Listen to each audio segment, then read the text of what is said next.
Hello and welcome to the preview show for the 8th annual UPIKE Film and Media Arts Festival. My name is Andrew Reed and I'm a professor of film and media arts here at UPIKE, where I oversee the FMA program. I'm one of 3 co-founders of the annual Film and Media Arts Festival, and we are proud to announce that this year our 2022 festival is the first in-person festival since the last one we held in 2019. The previous 2 festivals were online only. To celebrate this new in-person festival, we are actually partnering up with a new institution in town, the Appalachian Center for the Arts, also referred to as the App. It is located at the old Jenny Wiley Theatre. That is where we'll be hosting all screenings of our films and table readings over the course of our 3-day festival. The purpose of this show is to tell you a little bit about what we're doing and about the types of programming that you can watch at the festival and when you can see it. So first of all, what is a film festival and why are we having one?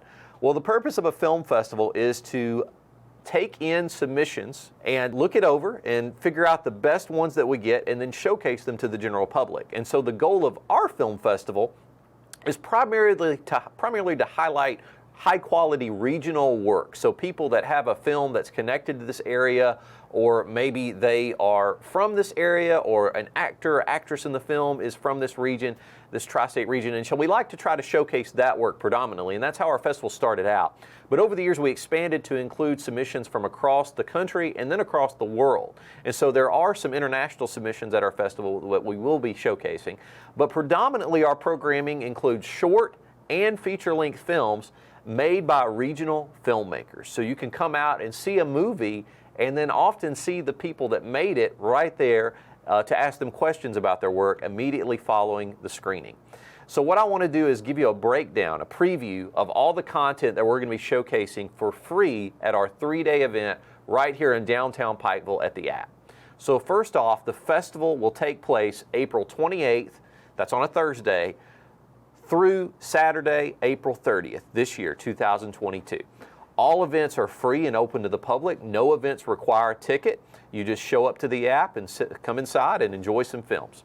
And so I'm going to go through our schedule here for you. So the first thing in terms of our opening day, Thursday, April 28th, starting at 12 noon, we have a table reading of a screenplay. A table reading is where we have different people there that will be reading parts from a script live, kind of playing out this screenplay of a film.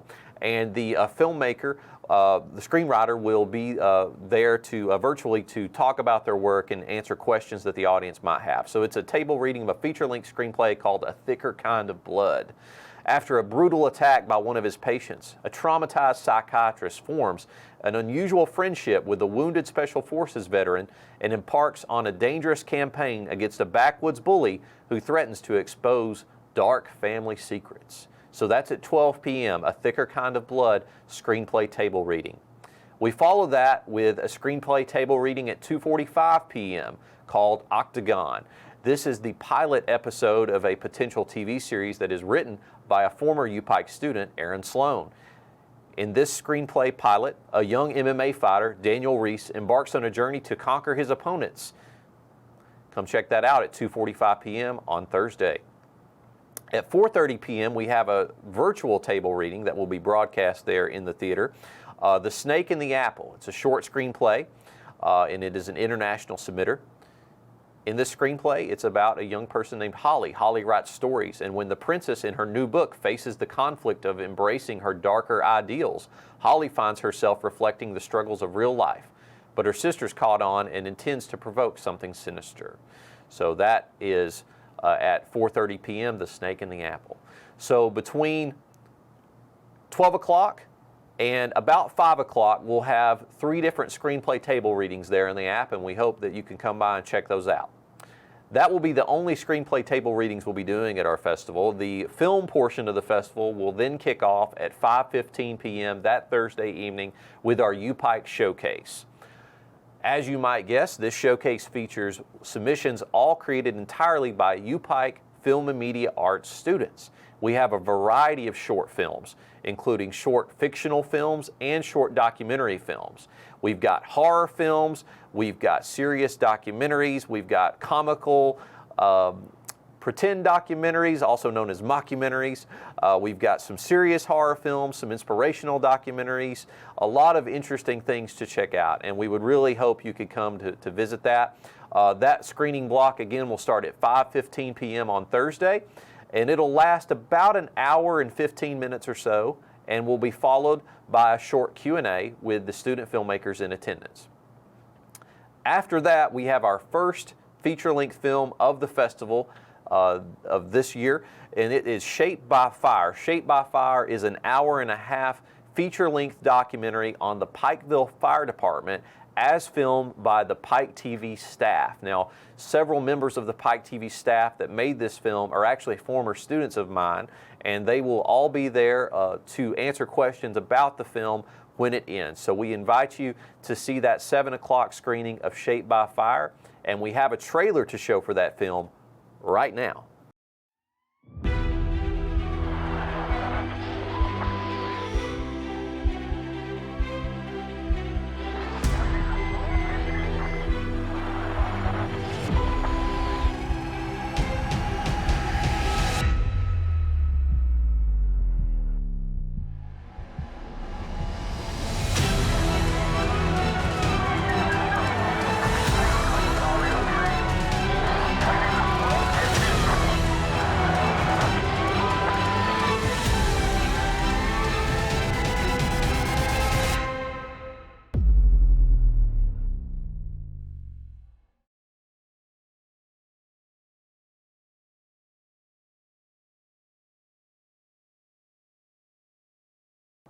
On Friday, April 29th, our festival continues first with a short block.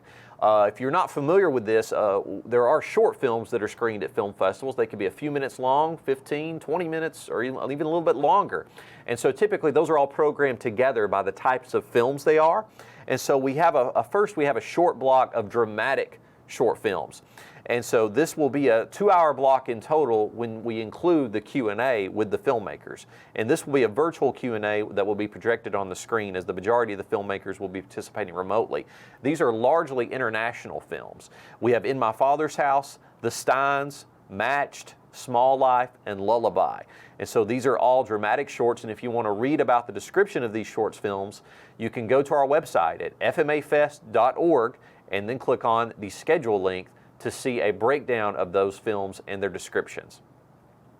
Following the dramatic shorts block, we have the documentary shorts block at 11 a.m. on Friday.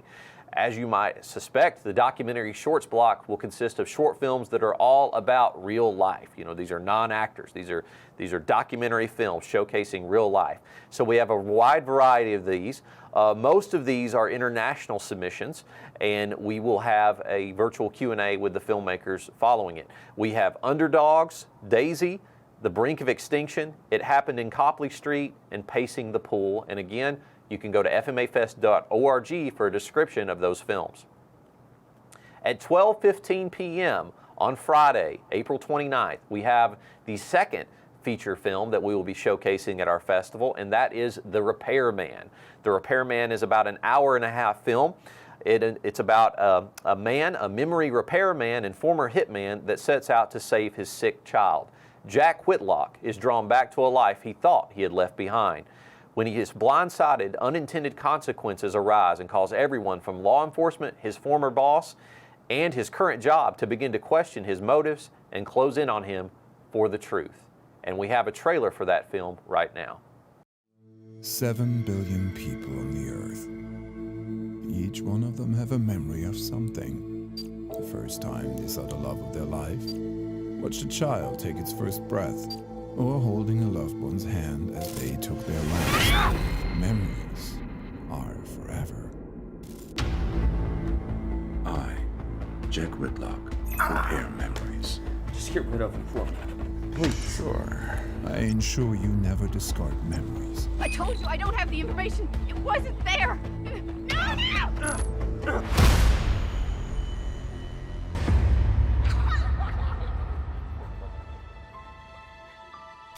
She is ill. She's going to die if she doesn't get the treatment that she needs.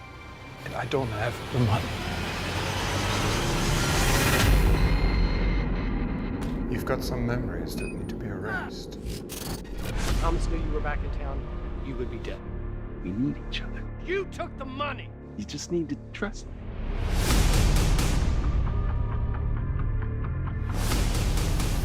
This is Whitlock. I want back in.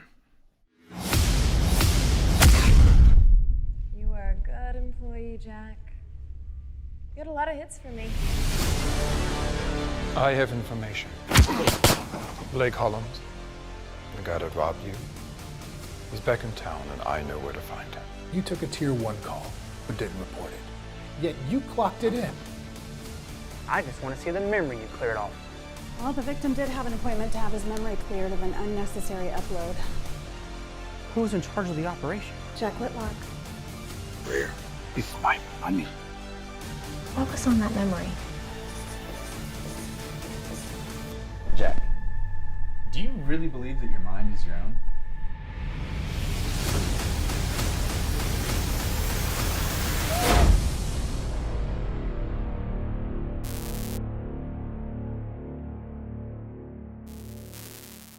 At 2:15 p.m., we have I've Had My Good Day, which is a feature-length documentary film clocking in at about an hour and 15 minutes.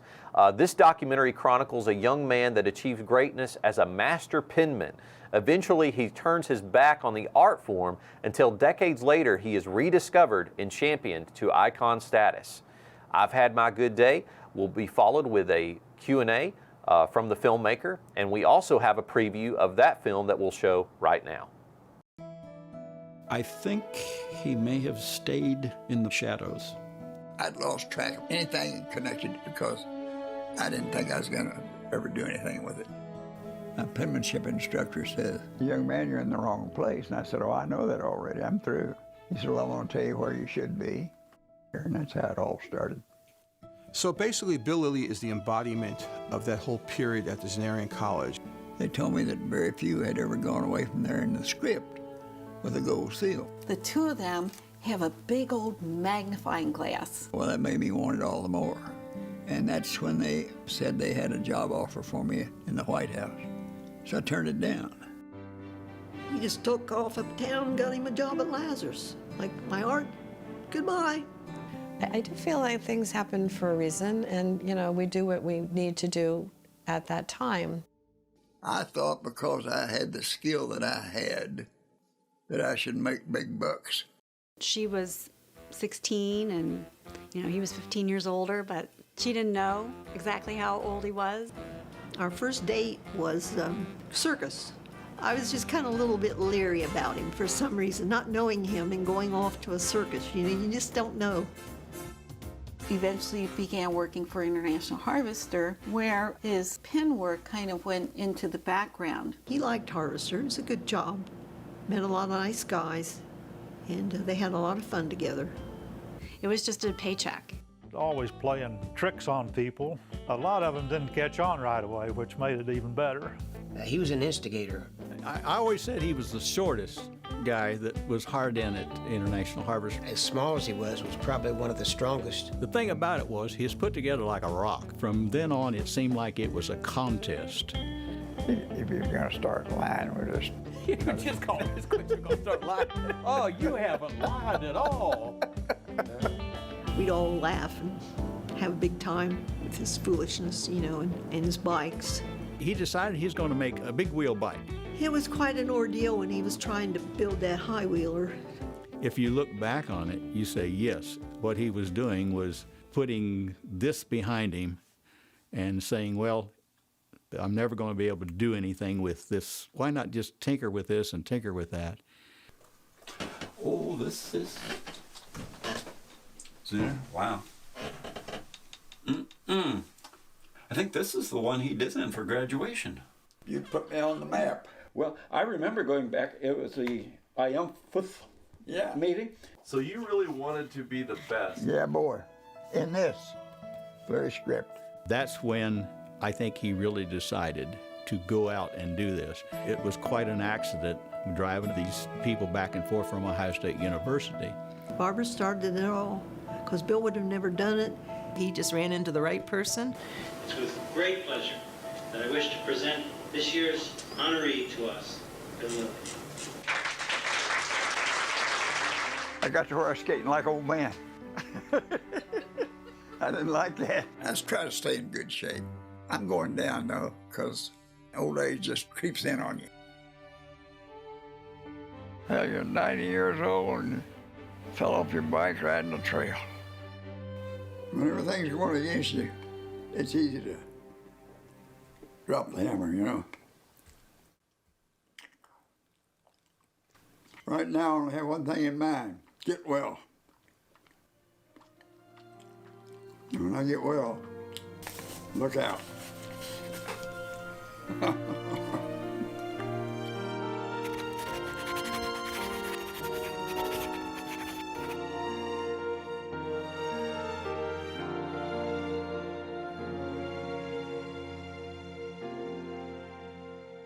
At 4 p.m. on Friday, April 29th, we have the feature-length documentary film, Big Old Goofy World. That title might be familiar to you if you are a fan of John Prine. See, this documentary film is the story of John Prine's record label, Good Old Boy Records, the little record label that could. Founded by the great John Prine and his two managing partners, Al Bonetta and Dan Einstein, this film traces the 40-year history from its origins as a mail-order business to a thriving family-operated label in Nashville, Tennessee. We hope you can join us for the screening of Big Old Goofy World at 4 p.m. on Friday, April 29th, and we have a trailer for that film right now. I said, boy, I'd like to have my own record company and call it Old Boy. And she said, why? And I said, well, when things are going real good, I could just go, oh boy, oh boy, oh boy, what a year we've had. It's like the little label that could. They changed the music game together. I believe in the magic. I believe what John believed in. It started out when she was small. She was premature. She wasn't nothing at all. It's the coolest independent label in the entire country and the entire world. Hallelujah! It was just kicking butt, you know, with everything we did. That's my record company. I'm the president. I'm a mogul. You're the chairman of the board? No, I'm the president. Look at all the promise. Look at all that. I mean, I'll be very honest. We really didn't know what we were doing. Now, this is my chance to tell the truth. Big, fat love. She got big, fat love. It always felt like family. It was a vehicle for good music. This is our audience, let's go get them. With a song like My Little Bitty Pee-Pee, how could we lose with that? Baby, it's a big old goofy world. Yes, it is.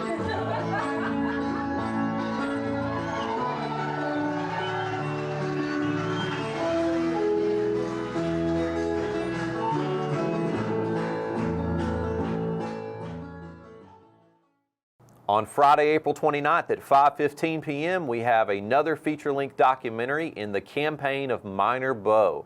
The Campaign of Minor Bo is a feature-length documentary about a coal miner that runs for political office. After his conversation with Hillary Clinton went viral and made him one of the faces of the 2016 election, unemployed coal miner Bo Copley runs for the Republican nomination for U.S. Senate in West Virginia. But without much money or experience, he quickly discovers that being a politician is harder than it looks. As his long-shot campaign continues, Copley fights to not only pull off a monumental upset, but also to validate his own sense of self-worth after 2 years of unemployment. Catch the Campaign of Minor Bo at 5:15 p.m. on Friday, April 29th. And we have a trailer for that film right now. You have a stigma on you that you're a coal miner, you're not educated, you're out of your realm. This is my family. And while my hope is in God, that's my future. I'm Bo Copley. Nice to meet you. I'm running for U.S. Senate. Bo Copley. I'm running for U.S. Senate. I am running for U.S. Senate. If you've never ran for an office before, why in the world are you running for U.S. Senate? I come from trees stand tall,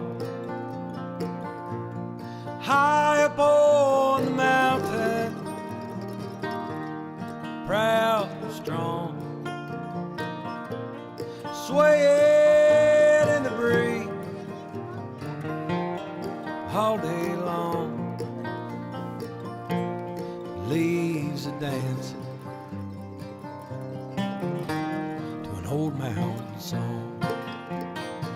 I'm not going to have the endorsements that these other candidates are because this is my first office that I've ever ran for.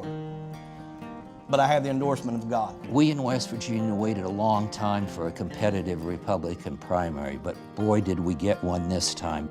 You have a turncoat, you have a carpetbagger, and you have a convict. Until today, I didn't even know you existed. You got an uphill climb in loose rock. How do I break through if you don't talk about me? And the media is going to say, make a move, and then we'll talk about you.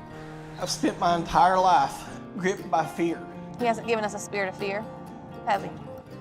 Sometimes God has extraordinary plans for ordinary people. Lost beside your whippoorwill. Hold it sacred. Just be still. So take me home. Take me home. Take me home. Take me home. Take me home. Take me home.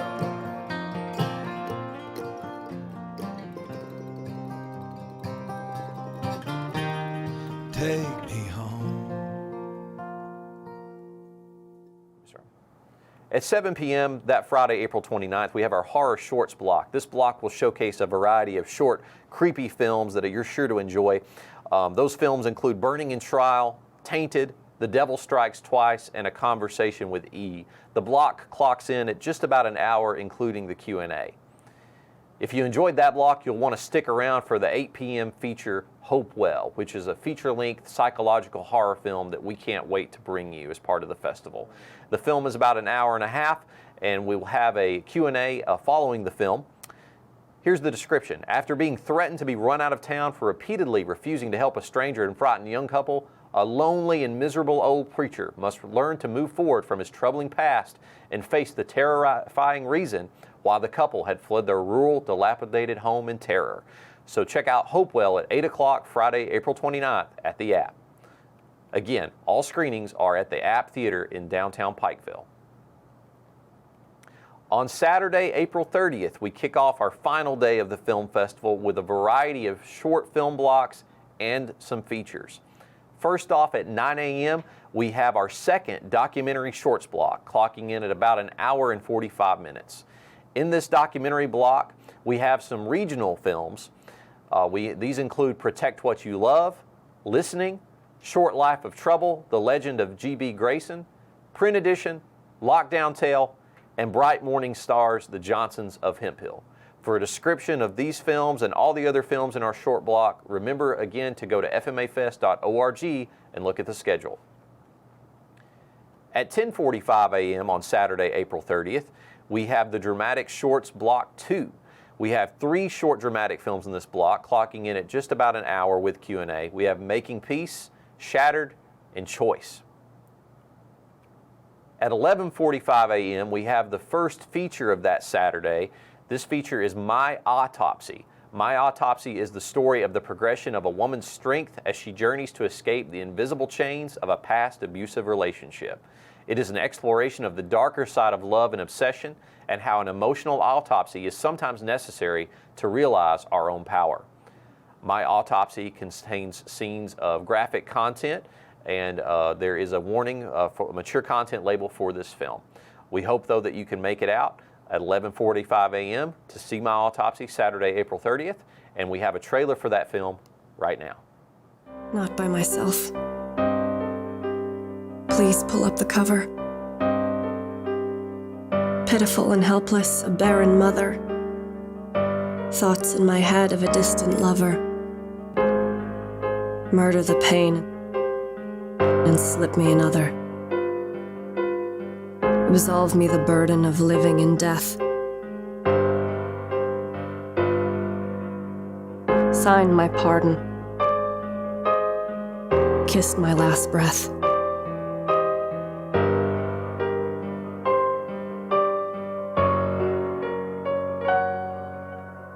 Here lies Rachel. in her private hell. You can trust me. Together, we can have anything. Taking care of the money like you asked me Don't to. get smart with me.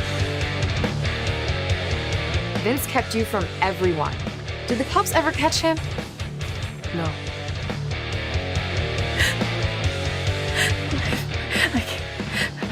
I can't do this anymore.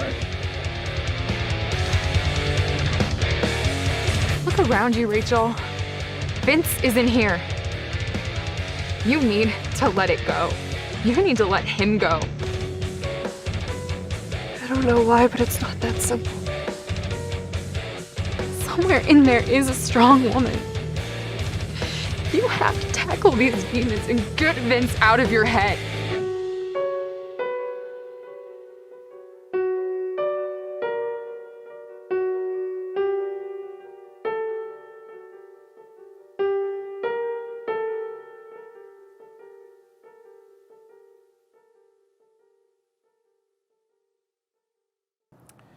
At 2 p.m., we have the Dramatic Shorts Block 3. That's Saturday, April 30th, and it clocks in at just over an hour and 15 minutes with Q&A. The films in this block include Wendy, Will You Go to the Dance With Me?, Bones Heal, Chicks Dig Scars, and Glory Lasts Forever, Goodbye Bilo, and 2 Weeks to Slow the Spread. Again, the descriptions for all these films can be found on fmafest.org under the schedule link. At 3:15 p.m., that Saturday, April 30th, we have our second feature-length screening of the day in Blue Moon. This film is about a man that travels to rural eastern Kentucky to deal with the unexpected death of his estranged father. If you're a fan of Eraserhead or other rural dramas, then definitely check out Blue Moon. It's a very trippy and unique film, and we will have a Q&A with the director following it. At 5 p.m. on Saturday, April 30th, we have our animation and an experimental shorts block. It'll have about 30 minutes of programming and about 15 minutes of a Q&A session.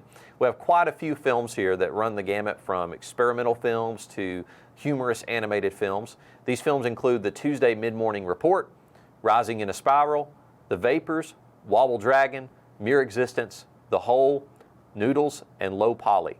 Again, if you're interested in reading the descriptions for these films, check out fmafest.org and go to our schedule. Finally, we have the last programming block of the day, that Saturday, April 30th.